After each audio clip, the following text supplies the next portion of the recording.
One NHL insider says Kent Hughes told another GM that one Montreal Canadiens player in particular is part of the cultural fabric, and it's going to take at least a first-round pick to get him.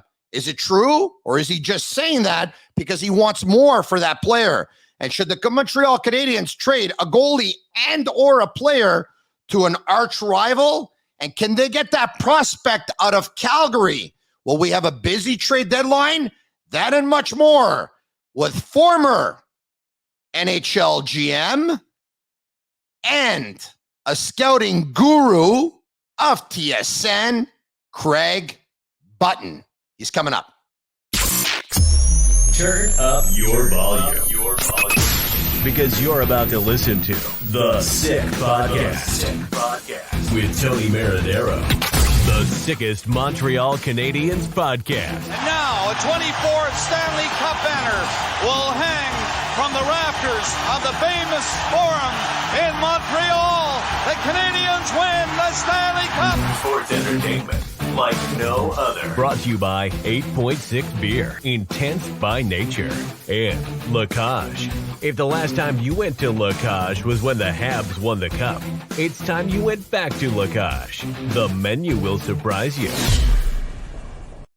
Oh, man, am I looking forward to this conversation. It's going to be so much fun. It's the Sick Podcast. I'm Marinaro, and it is brought to you by 8.6 Beer, intense by nature, the beer for those who follow their instinct and live their passions in order to make their mark, and La Cage.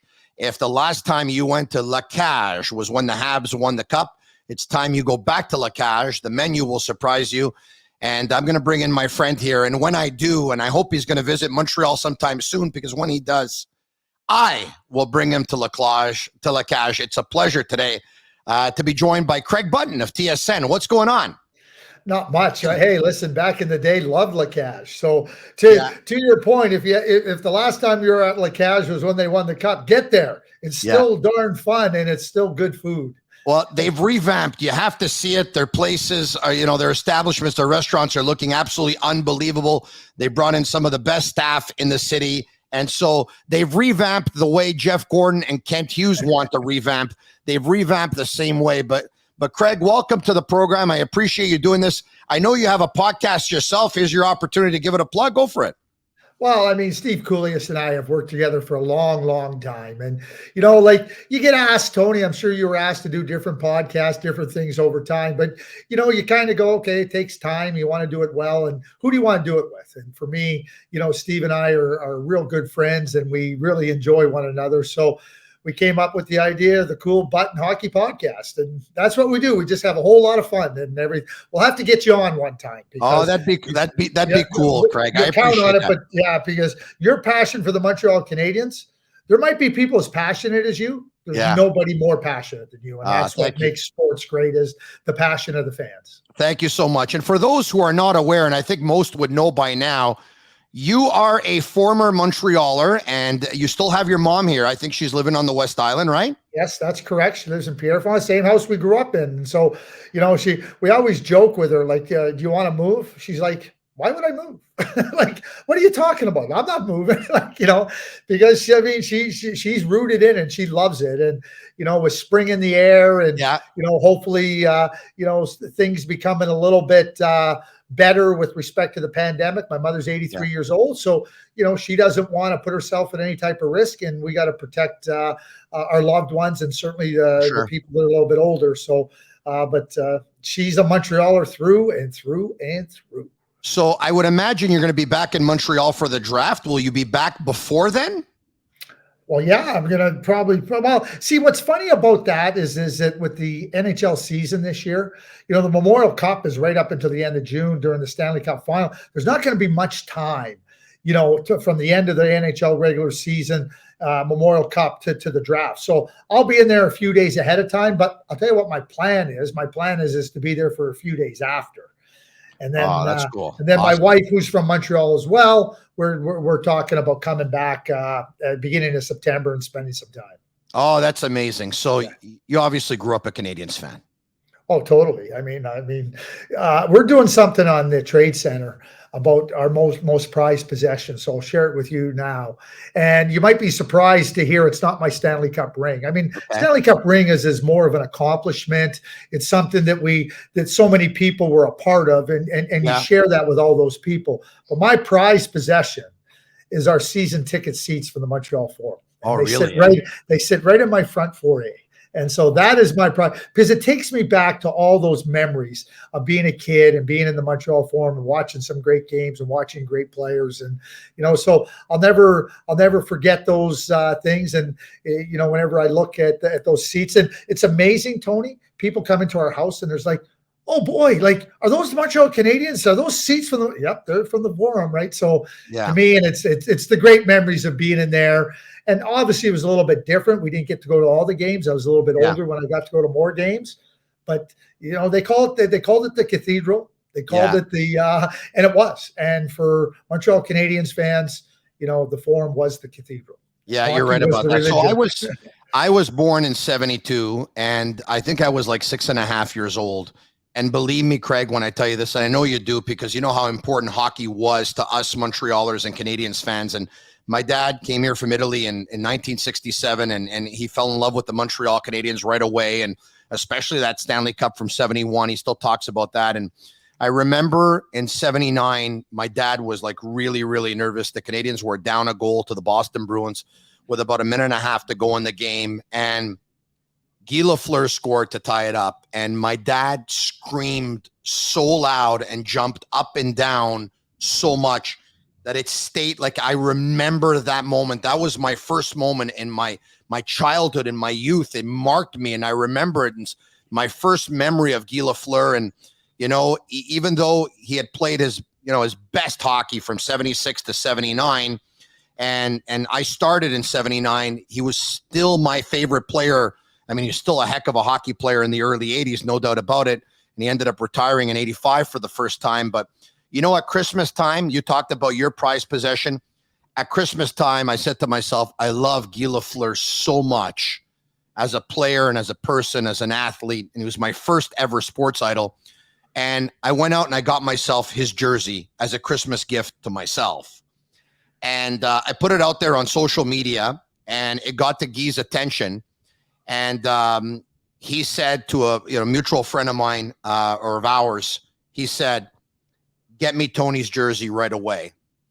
And even though he's obviously battling serious health problems, if I can.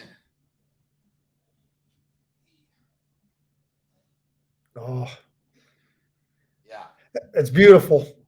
It means so much, right? Because it takes you back to your youth as well, Tony. And it takes you back to those moments when you watched him and your eyes were glued on him. I talk about, I was at that game in 1979. Oh, I was really? 16 years old. By the way, Craig, so was everybody. No, but I was. So my dad got tickets. My dad got tickets. So we had our season tickets, but I was right on the goal line where Lambert scored the winning goal in overtime, right on the far side as Trombley come down the wing. But I remember sitting there and going, like, they're not going to win. They're not going to win. And, that play started off so innocently and so innocuously, in their own zone. And, we've heard the call now, Lafleur gingerly down the right wing, right? And then, bedlam. I mean, it was bedlam. And, and then we were I remember I got lucky. I went to the first game of the Stanley Cup final, and Montreal lost. And, the Rangers had upset Islanders. Yeah. And, Montreal, and then they won 4 in a row. And it was just amazing. I got to tell you a funny story, Tony. You'll laugh at this. Bob Gainey, I worked with Bob Gainey for 10 years, and just wonderful, and all those great Montreal teams. So during and I'm sorry to interrupt you, was the Conn Smythe Trophy winner of that 1979 Stanley Cup win by the Canadiens. Yes, please continue. They put him right up on his shoulders and carried him around. Bob was such a vital part of those Montreal Canadiens teams. Anyway, so during the 1991 San Jose expansion, there was all kinds of rules in place. We were in Minnesota. Bob was our coach. We got to the Stanley Cup final that year. It was a pretty special run. Anyway, long story short, the rules dictated that we couldn't draft Alan Howarth from the Quebec Nordiques. He wasn't eligible. So we were forced to draft Guy Lafleur. Bob Clark was beside himself. This is wrong. Guy Lafleur should never be as listed as picked in an expansion draft and everything, right? And so we ended up, they said, you have no choice. You have to. So Bob Clark announces the pick of Guy Lafleur. So Bob Gainey's sitting there. He's got this forlorn look on his face, and he's sitting there. And Bob Clark looks at Bob Gainey, and he says, Bo, what's wrong? He goes, just like my career playing, he goes, I was always overshadowed by Lafleur, and now here it is again, happening again. That great dry sense of humor, right? Yeah, yeah. And, but Guy Lafleur, I mean, he was special. I mean, he was a special player, and certainly best wishes to him and his to try to find his health in the best way he can. You're right about that. Guy, we're thinking of you. Craig, once again, I'm so happy you're joining me. I want to talk to you about Marty St. Louis. I mean, what a story it's become. Dom Ducharme is the head coach of the Canadiens, and his first 45 games this season had 8 wins. And Marty St. Louis has 8 wins in his first 15 games. When you heard that Kent Hughes was hiring Marty St. Louis as interim head coach, knowing that he was a consultant to Columbus for a little while just for their power play, but for the most part, he was, just a hockey parent and coaching his son's bantam team. You thought what exactly? Well, the first thought I had is I went back to that fateful day in 1995 when Serge Savard was fired and Jacques Demers. And they brought in Réjean Houle and Mario Tremblay, and I think back to the late great Red Fisher talking about those guys with no experience coming into the team, right? It was a different team. It was a different time, right?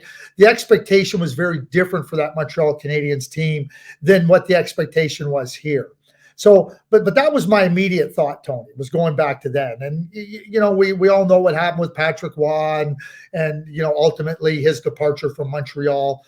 But, as I sat back and thought about, they were looking for something very different from Marty St. Louis. Number one, they didn't sign him to a long-term contract. They signed him for a contract to the end of the year. That was number one. Number two, they wanted him to come in here and get the players back enjoying the game, having some fun, right? And Marty, in his early days, he said, hey, listen, I'm coaching Bantams, I'm coaching U12s. Like, it's all about fun. Let's go and have some fun, right? They needed it. And certainly, Marty, the other thing is Marty's son, Ryan, had played at the National Team Development Program. So over the last 2.5 years, I'd spent a lot of time around Marty St. Louis talking to him. He's as passionate off the ice as he is on the ice. He's as intelligent off the ice as a hockey person as he was on the ice as a hockey player. Yeah, he doesn't have the experience, but they were looking for somebody to come in and inject. Last week in Calgary, I was doing the broadcast, and that morning, Marty St. Louis was asked, he said, you haven't coached, what advice are you taking to help yourself coach? He said, I will take advice from anybody that's coached more than me, which is just about everybody. And he had a little bit of a chuckle, but let me go a little bit further on that. He recognized Luke Richardson has a massive amount of experience coaching. And so he said, I'm going to lean on Luke. He recognized that Trevor Letowski, while not having a lot of NHL experience, had a lot of head coaching experience, and he was going to lean on those guys. And he said, Trevor, you're standing next to me, right? And Luke, smart people know what they don't know. Marty St. Louis is a smart guy. He didn't try to come in and act the part. He didn't come in and try to act like he knew way more than anybody else. He said, Luke, you're good. I need you guys. Tell me. Marty said, he said, it felt like I was on the Autobahn my first NHL game. He said it was going past me like fast. But you watch the team play. I mean, there's an enthusiasm there. It wasn't, and I'll be straightforward with you, Tony. I've known Dom a long time, and I thought Dom was ready, and I really did. I thought he was ready to assume, being a head coach. I was wrong. He's not ready. I compare him a lot to Bruce Cassidy. If you remember when Bruce Cassidy went to the Washington Capitals, I do remember. He wasn't ready. So what did Bruce do? He went back, he coached junior, he went back to the minors and coached, and he became an assistant coach. just because you're not ready at that time, it doesn't mean you won't be ready eventually. You're I think that Dom has to go. He skipped an important step. He never was in the minor leagues. He never was, coaching the American Hockey League. And I think that I don't think that Dom lost his ability to coach or lost his ability to understand the game. He just wasn't ready to express it and to instill it in a team. And now he's got to take a step back, but he wasn't ready. And I thought he was. Yeah. Marty St. Louis, I think the interesting thing now, Tony, is what do you now do going forward? Well, listen, I just want to wrap up on Dominic Ducharme if I can. And it's not a knock on Dom. Really, it's not. I think it's constructive criticism, but I saw a challenge in his communication skills, and I think if he can improve that, it'll help him in terms of getting his message across, making his message clearer, and motivating people around him. And those, I think, were his shortcomings. And I think it all goes back to the communication skills or a lack thereof. What happens next is they take the interim tag off of Marty St. Louis the way Kent Hughes' buddy Bill Guerin took it off of Dean Evison. And I think that's a foregone conclusion. But, I wasn't going to bet against Marty St. Louis. And I think this could be a trend in the National Hockey League. I'm not saying that every team is going to go out and hire a coach who coaches a bantam team, but I think other teams will probably be less likely to bring back coaches or recycled coaches and maybe think outside the box a little bit more. So I think that's what's going to happen in the National Hockey League. At least I hope, because Marty St. Louis has brought in some really creative ideas. And I watched some of his practices, and he said he wants his team to play fast, move the puck fast, and play fast. And they've been doing a lot of short-sided games, short-sided drills, 3-on-3. And I see that a lot in soccer. And what it does is you have to play fast because you're obviously going to have a man on you because it's going to be a very, very tight space. But you also have to think very fast. So you have to be aware of your surroundings and what's around you all the time. And so the type of team that he wants, his practices are in consequence of, it's going to end up being a byproduct of what he's putting in place. So I love him. I think every time he talks to members of the media, it's kind of like a hockey 101 lesson.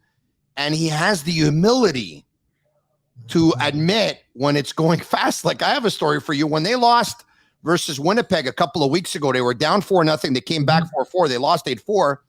He said at the end of the game that they got into penalty trouble and he couldn't catch up with his lines. It was going too fast for him.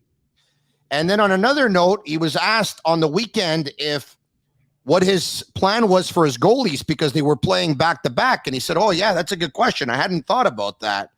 And so I love his humility. I really do. Tony, I can tell you this. Okay, so I was doing the broadcast for the Winnipeg Jets game on the Habs broadcast. We're doing the Winnipeg, and they're down 4-0. It's 9 minutes into the game. It's 4-0 for Winnipeg, and Brian Mudryk and I just look at each other and we go, "Oh boy, this could be a long, long night, right?" Yeah. And then Josh Anderson scores that goal, and there was two things that stood out to me when it was 4-0. I'm watching Marty. I always like to watch the bench, because. And there's Marty. He's calm. He's not racing. He's not now in his mind. He's probably going, okay, what do I do next? And that's what a coach does. But the comportment was unbelievable. And then when Josh Anderson scored that goal, I immediately looked to the bench, and there wasn't this like, oh God, okay, yeah, we got a goal. There was excitement, and then they got going. If Rem Pitlick scores on that penalty shot, and they go up 5-4. Kevin Cheveldayoff, I saw him the next night at a Winnipeg Ice junior game. He said to me, he goes, I'm not so sure we win that game if Pitlick scores on the penalty shot, because we were reeling at that moment. And, and he's right. So, but think about this. And this is the thing about Marty. And like, you said you wouldn't bet against him, and that should be the case. And yet when he starts, you're not sure if you can bet on him. But I think he can now. And he's a Hall of Famer. Think about this. He's a Hall of Famer. Marty's never lacked confidence. He's never lacked, the understanding, I can do this, I can do this. But you talk about somebody that has humility and understands what he doesn't know. Tony, the NHL, 32 teams. I can tell you what, more than half the coaches in the NHL are average. So, like, thinking about different ways to coach and bringing in different people with different ideas will help the game ultimately. Because just because you're coaching in the NHL doesn't mean you're a good coach. Mark Hunter and I, and former Montreal Canadian Mark, we talk all the time about coaching. And I'm telling you, there's the half of the coaches are average at best. Wow, isn't that something? Hey, you're living in Calgary. I know you're in Toronto right now, but you're living in Calgary.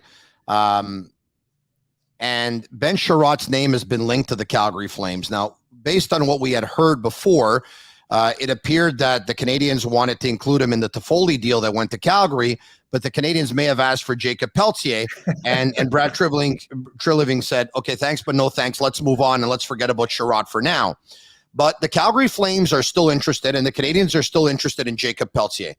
My question to you is, when it gets down to the final hour, if the Canadians wait until Monday at 3:00 and they haven't traded Sherratt yet, do you think Calgary will be willing to part ways with Jacob Peltier or to sacrifice him? Well, here's what I would say to you, Tony. And I say this all the time. Okay. You got to assess your team right now as it is, right? So you got to assess your prospects. Who do you have in the prospect cupboard? Jacob Peltier is a really good prospect. But he's not their only good prospect. Yeah. So what you have to balance out is, okay, what does Ben Sherratt mean to our team coming in? I mean, they made the trade for Toffoli. Now Colorado goes against Josh Manson, right? I can tell you what, Colorado and Calgary are contenders, and they're not being pretenders in terms of their trades. They're ready to give up players. So when you look at your team, Ben Sherratt, he can play the left side, the right side against tough competition. We've seen what he's been able to do. There's lots of teams that are going to benefit from Ben Sherratt being on their team, Calgary included. So what you got to balance out is to say, listen, this guy, our team is that good. Does this guy give us that much more strength? And do we have somebody in the system that could be as good as Jacob Peltier or close, where we're not going to run ourselves short? So what I would say is it's not one of those things where you go, I would never do that. Yeah. You have to consider it. You have to look at it. And you're probably looking at it vis-a-vis some other potential players you're looking at. Mm-hmm. But that's the reality of it. I mean, the Tampa Bay Lightning traded a first-round pick for Barclay Goudreau, and everybody went, what? They traded Nolan Foote and a first-round draft pick for Blake Coleman, and everybody went, what? They won 2 Stanley Cups with those two guys. Of course. And another question they're probably going to ask themselves is, can we get this guy under contract? Because he's a pending unrestricted free agent, of course. And if they think that they can sign him and lock him up to a couple of years, 2 or 3 or 4 year deal or whatever it is, at that point, you're probably more inclined to give up on a prospect than you probably would have been before. It's a Sick Podcast, and a shout out to sportbuffshop.com for all of your officially licensed sports apparel and our Sick merchandise. Use code SICK15 for 50% off on all of their items. And wherever Ben Sherratt goes, you can buy a jersey of their team. And a shout out as well to matrixhomefitness.ca. Bring it home, discover a club quality workout in the comfort of your own home, and visit matrixhomefitness.ca. All right, so it kind of sounds like, and I know you're not saying it, that you wouldn't be shocked if Calgary gives up Peltier for Sherratt. Yeah, I wouldn't be shocked. No, I wouldn't be. No, I wouldn't be. I mean, again, I just went through with the Goudreau and everything. Like, he's a good prospect, and he's smart. He's competitive. He can play in a lot of different situations in the game and different spots on your team. So again, you have to balance out. Like, one of the things, Tony, I hear like so often, well, the future. Well, what about all the players that are there right now? I don't know what's going to happen with Johnny Goudreau. I don't know what's going to happen with Johnny Gaudreau. So, you got Johnny Gaudreau playing at elite status, one of the best in the NHL. Yeah. What are you going to do to try to help those players? I mean, the Colorado Avalanche trade Drew Helleson. He's a good, solid prospect. I think he'll be a good second pair defenseman and a second-round draft pick. But, they have Makar, they have Devin Tays, they have Justin Barron, who they drafted in the first round. They got Bowen Byram. All your prospects aren't going to play for you. So if you're going to just keep trying to push along and say, we can't do this, that's the difference. Are you a contender or are you a pretender? A lot of GMs, they talk like contenders, but they're really pretenders. But you're convinced Calgary's a contender then? Absolutely, they're a contender. I don't have any doubt about it. And I'm talking right in that upper tier of teams. All right. Jacob Peltier, we talked about him. What's his ceiling in your opinion? When all is said and done, where does he sit in a National Hockey League team? Can he crack the second line? Yes, I think, and like, you know, you watch how good this player is, and I don't know if he's got the same shooting ability, but he's got the same type of hockey sense. He's got the same type of elusiveness. Jake Guentzel with the Pittsburgh Penguins. Wow, he's good like, player. He's yeah. Well, like Jake's got kind of that the similar type physical stature. Really, really smart and competitive. They don't overwhelm you by burrowing through you, or, you know, like a Brad Marchand plays a different style of game. Yeah. But you can never push those guys out of a game. You can't push Jake Guentzel out of a game. Yeah, he plays with Crosby. Yeah, well, you're playing with one of the best players ever, right? And you got to be able to be good to play with a good player. So, I mean, I know Jake is on the first line, but that type of smarts, that type of player, I don't think there's any question that Jacob can be a second line player and produce offense at the National League level. No doubt about it. You're in Toronto right now. You've watched a heck of a lot of Leafs games. You know that their goaltending has let them down over the last couple of years, not just the goaltending, but also the defense. The Canadiens have a Jake Allen in goal. They have a Ben Sherratt. Allen is scheduled to come back when the Canadiens host the Dallas Stars tomorrow night. Should the Toronto Maple Leafs make a pitch for Jake Allen and or Ben Sherratt? And if you're the Montreal Canadiens, should you be worried about trading one or two of these players to an arch rival who's in your division?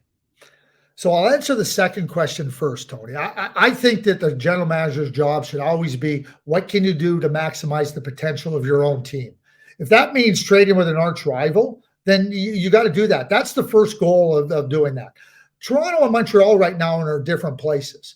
So, like, it's not like you're going head-to-head against them in the first round of the playoffs like last year, and Ben Sherratt, like, you know, you're giving them a little bit of an edge, right? Depending on what the deal is, if it helps the Montreal Canadiens, I think you have to absolutely look at doing that. Now, if it's equal, if you got equal deals from an arch rival or a non-arch rival, I think you're always going to go to the non-arch rival. But I think you always got to start with what's best for the team. Do I think Ben Sherratt would help the Toronto Maple Leafs? I'm going to say that he would help any team that's serious about winning. Simply put. Yeah. Do I think the Toronto Maple Leafs need a player like Ben Sherratt? Absolutely, they do. And they're not going. I don't think they're going to get, like, you can look at a winger to play with Tavares, a defenseman, and a goalie. What they need to do is to strengthen their team in one area specifically. Now you can prioritize it. Andrew Hammond took the Ottawa Senators Game 7 double overtime conference final against the eventual Stanley Cup champion Pittsburgh Penguins. Yeah. Jordan Binnington came in. He took the St. Louis Blues to the Stanley Cup. I don't know what Erik Källgren ultimately is. All I know is this. Sometimes opportunity knocks. It's laid at your feet, and you take advantage of it. And what the Toronto Maple Leafs need right now is just some stability in the net. And if they can get that from Erik Källgren, then maybe it allows them to focus in on another area, whether it be that. I think if they're not getting a goaltender, then they better get a defenseman. They better get a defenseman. Couple of more topics. Time flies when you're having fun. So appreciate your time. Pierre LeBrun says that Kent Hughes told another general manager that Arturi Lehkonen is part of the cultural fabric of the team. Now, it could be true, or he could be saying that because he wants to pump him up and pump up his tires as much as he can because he wants to have as much return as possible. I like Lehkonen. I think he does a lot of really good things on the ice, and I think a lot of teams would take him. However, I take a look at the last 4 years, and I get it. His last 4 years were without Marty St. Louis, so we don't know what they could have been with Marty St. Louis. But I think Lehkonen is more the player that we've seen in the last 4 years than we're seeing this year. He's also RFA, and he probably is going to want, with arbitration, at least Yoel Armia kind of money, if not more. So that starts at 3.4 for at least 4 years. And if in a year or two he ends up on a fourth line, I think you start saying, oh my God, his stock was at its highest and we should have traded him. My way of looking at it, I'd love to have your opinion, whether or not you would trade Arturi Lehkonen. Listen, I would trade any player if it helps my team be better. I know this idea that we wouldn't trade him. No.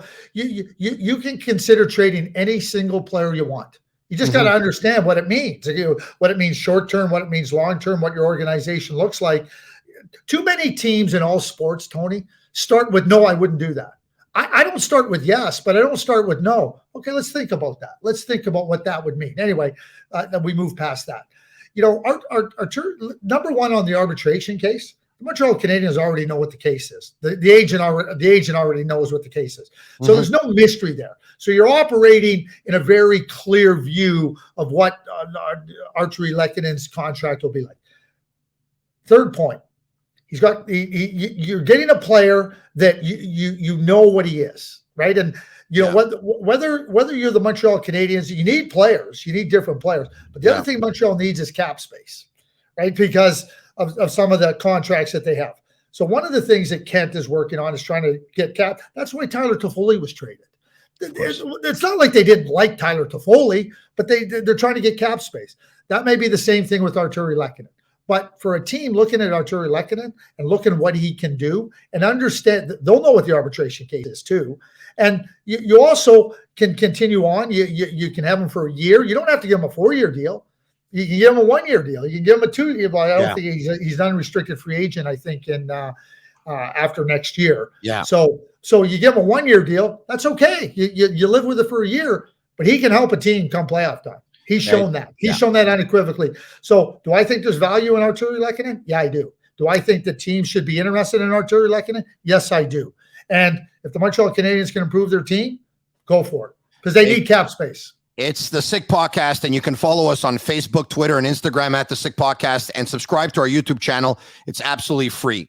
Lastly, in ending, Brendan Gallagher, Marty St. Louis says that he wants Brendan to know that he's more than just an F1, and he wants him to evolve. 42 games, 5 goals, 9 assists. He looks somewhat out of gas. After this year, there's 5 years left at $6.5 million. Clearly, St. Louis thinks he's going to have to reinvent Gallagher for him to be able to last and be more effective. What would be your plan, and what do you think St. Louis' plan is when he says he wants to see him evolve? And well, think about Marty St. Louis. If anybody evolved over the course of their career, it was Marty St. Louis. So does anybody have more legitimacy and credibility than Marty St. Louis in sitting down with Brendan Gallagher and saying, hey, Brendan, this is some areas I want you to explore. This is some areas I want you to try to be, you can be just more than just this. One of the things with Brendan Gallagher, nobody is ever going to question his heart. I said it on a broadcast, I forget which one. If you want to know what the price of winning is, just watch Brendan Gallagher play because he pays the price. I think a lot of what happens with Brendan too, he's so emotionally invested. His whole heart is into it. He cares about the Montreal Canadiens. He cares about winning so much. That also becomes exhausting. It's not just the physical wear and tear. It's that emotional wear and tear. He doesn't want to be part of something that's happening now. He wants to be part of success. So I think there's two things. Listen to Marty St. Louis. I think that Brendan takes on every challenge. I think some of the challenges are unnecessary. Pick your spots. And I think Marty can help him with that and understand, hey, you can do some other things. 2 things I watch for in a player. Have you lost your skating ability? I don't think Brendan's lost his skating ability.